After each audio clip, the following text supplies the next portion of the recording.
Bonjour et bienvenue sur notre chaîne Redome. Aujourd'hui, nous allons nous intéresser au capteur de position angulaire AS5600. Alors, ce capteur peut être un élément clé dans de nombreux projets, notamment ceux qui nécessitent un contrôle précis de la position du moteur pas à pas. Dans cette vidéo, nous verrons comment ce capteur peut être utilisé pour obtenir un contrôle précis de la position d'un moteur, en fournissant une rétroaction sur la position de l'arbre moteur. Nous allons donc commencer l'étude de façon à bien appréhender son fonctionnement. Alors, ce capteur utilise un aimant permanent pour générer un champ magnétique. Lorsque l'aimant est placé à proximité du capteur, le champ magnétique s'étend jusqu'au capteur. Alors, ce type de capteur est conçu pour fonctionner avec un aimant diamétralement magnétisé sur l'axe. Cela signifie que l'aimant doit avoir une polarité spécifique, avec un pôle nord d'un côté et un pôle sud de l'autre côté de l'aimant. L'aimant doit être positionné de manière à ce que l'axe de rotation du moteur soit aligné avec l'axe de polarité de l'aimant. Dans le cas de ce capteur, la distance typique recommandée entre l'aimant et le capteur est d'environ 1 à 3 mm. Il faut également noter que la distance entre l'aimant et le capteur peut varier en fonction de facteurs tels que la force magnétique de l'aimant et l'épaisseur des matériaux entre l'aimant et le capteur. Ce capteur est équipé de bobines de détection intégrées qui captent les variations du champ magnétique générées par l'aimant. En fonction de la position de l'aimant par rapport au capteur, les bobines détectent les changements de champ magnétique et envoient des signaux électriques correspondants. Nous allons passer ensuite au bloc AFE, et ce bloc assure le traitement initial du signal analogique en améliorant sa qualité et sa stabilité, ce qui permet ensuite aux autres blocs du capteur de traiter efficacement les données et les convertir en une valeur numérique exploitable. Et enfin, nous avons le bloc de conversion analogique-digital qui convertit les signaux électriques analogiques provenant des bobines de détection en une valeur numérique de résolution de 12 bits. Ces signaux sont préalablement remis en forme et amplifiés par le bloc AFE, bloc que nous avons vu précédemment.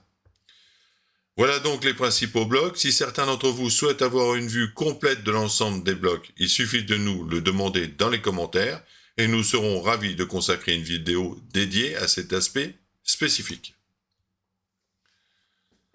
Alors, là, je vous ai mis une vidéo qui va vous permettre de visualiser en détail le fonctionnement du capteur AS5600, associé à un moteur pas à pas. Vous pouvez remarquer qu'il y a un support qui tient donc la petite carte électronique. Et là, on voit donc le rotor qui tourne, avec l'aimant qui est collé en bout de rotor, avec le fameux capteur AS5600. Nous allons maintenant étudier le câblage du capteur qui est fort simple. Alors, nous avons besoin de 4 fils donc pour le bus I2C, et nous allons travailler que sur ce bus I2C dans ce tuto. Nous avons besoin donc d'un fil d'horloge, un fil de bus de données, un fil d'alimentation de 3,3 volts à 5 volts et un fil de masse. Mais toutefois, vérifiez quand même donc les spécifications du capteur dans sa fiche technique avant de le connecter au circuit, car des tensions inappropriées pourraient endommager le capteur. Comme je vous l'ai spécifié tout à l'heure sur la vidéo, je vous ai dit que nous avons réalisé un petit support pour le circuit. Alors ce support est prévu pour le NEMA 14. Nous verrons dans d'autres applications que d'autres types de supports seront sortis pour ce type de capteur. Alors, ce support se monte à l'arrière donc de notre moteur pas à pas, comme vous l'avez vu dans la vidéo. Il y a une version avec 4 vis et il y a une version avec 2 vis, ce qui vous permet avec les 2 vis de ne pas démonter l'intégralité du moteur pas à pas. C'est quand même un peu plus facile, surtout pour les néophytes du démontage. Et enfin, dans la partie téléchargement, vous aurez comme d'habitude donc le code qui sera téléchargeable, le fichier STL du petit support, les schémas, et vous aurez aussi des fiches techniques qui abordent des sujets que nous avons traités donc dans ce tuto, mais qui sont un peu complexes. Donc on a fait des fiches techniques spécifiques sur ces sujets-là. Et maintenant, passons aux essais de ce petit indexeur. Nous voici dans le code. Et lors du démarrage du code, vous allez voir dans la partie setup, on va le voir sur l'IDE Arduino, eh bien on va avoir donc où se trouve le fichier en question et le numéro de la librairie. On verra dans l'explication du code comment ça fonctionne. Donc là, je vais transférer le code. Voilà. Voilà, c'est fait. Et donc, je vais mettre sur l'IDE Arduino. Et là, nous voyons apparaître donc les informations sur le chemin d'accès du fichier. Ça peut être utile. Et on voit aussi la version donc de la librairie utilisée. Et en plus, vous avez une information qui vous dit, eh bien, notre capteur est connecté.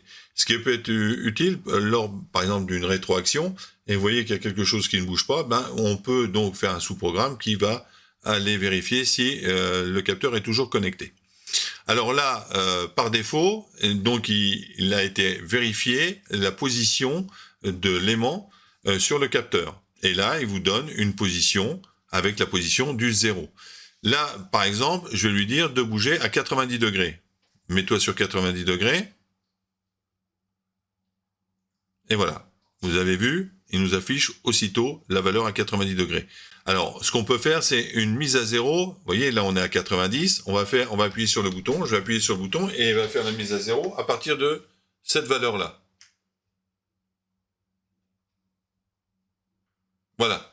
Donc maintenant, je vais lui redemander de se déplacer. Ben, on va se remettre sur 0, par exemple.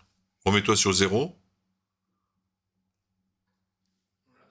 Voilà, on a 359,92. On a quasiment 0. Tout ça, c'est des opérations manuelles. Hein. Si on faisait ça par programme, ça serait beaucoup plus précis. Alors maintenant, on va faire à nouveau une remise à 0 de la position 0. Voilà. Et maintenant, nous allons par exemple passer à 270 degrés. Alors, bouge sur 270 degrés.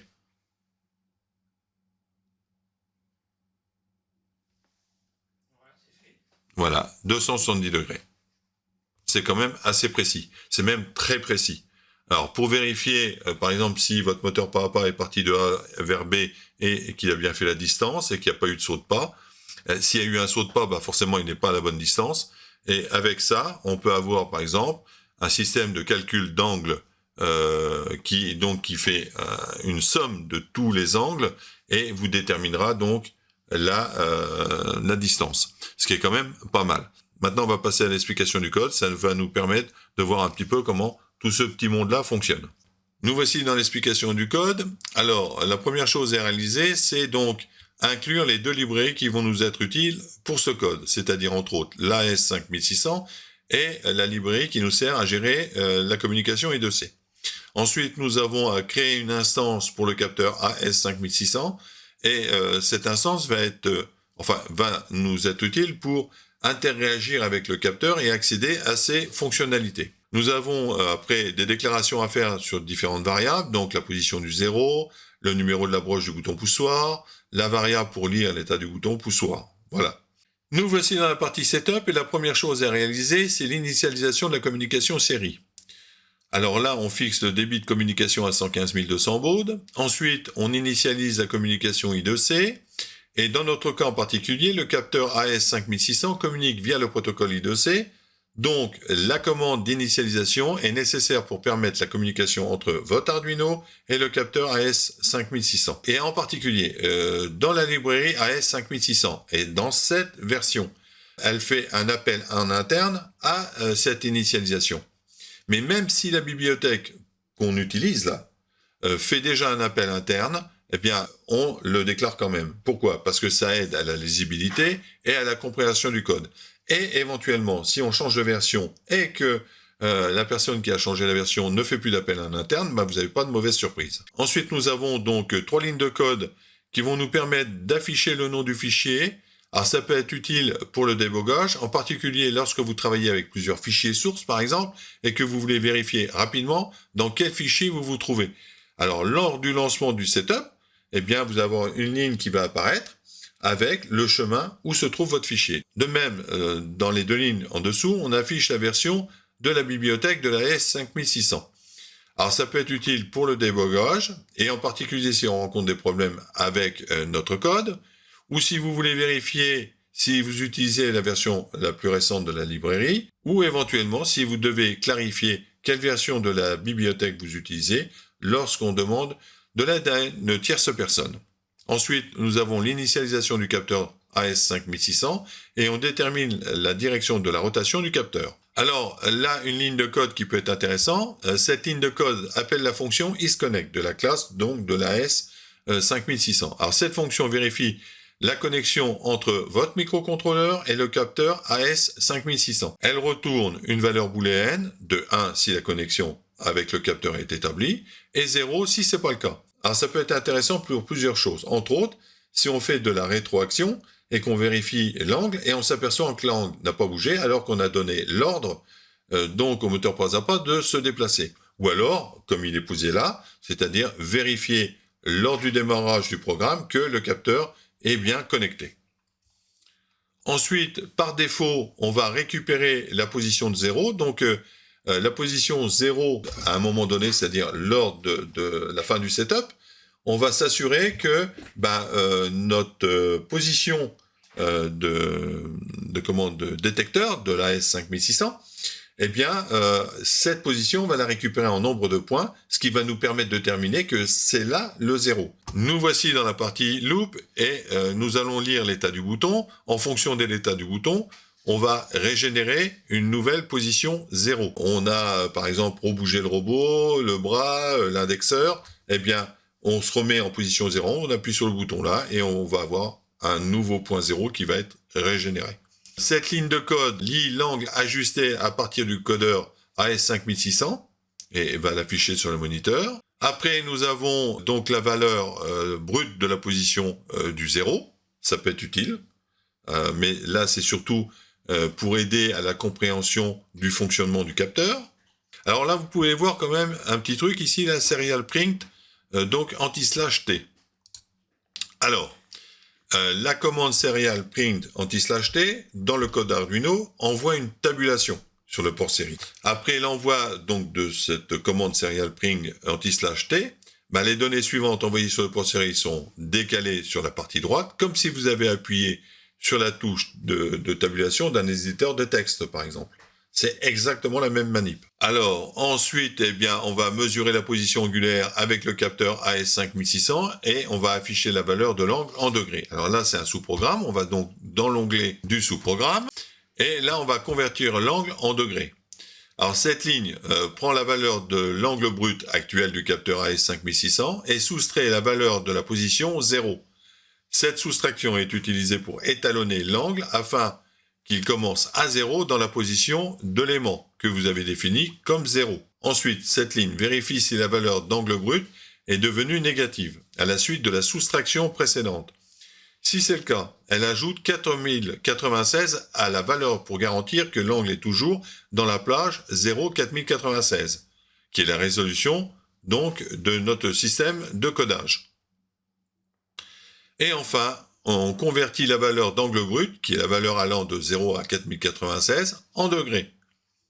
Il faut savoir que un point des 4096 est égal à 0,088 degrés. Et enfin, donc la dernière ligne, affiche la valeur de l'angle brut en degrés sur le port série, c'est-à-dire affiche sur le moniteur. Voilà, nous arrivons à la fin de ce tuto. J'espère qu'il correspond à vos attentes. Si c'est le cas, eh ben, n'oubliez pas un petit j'aime. Si vous n'êtes pas abonné, abonnez-vous. Et moi, je vous dis donc à la prochaine fois.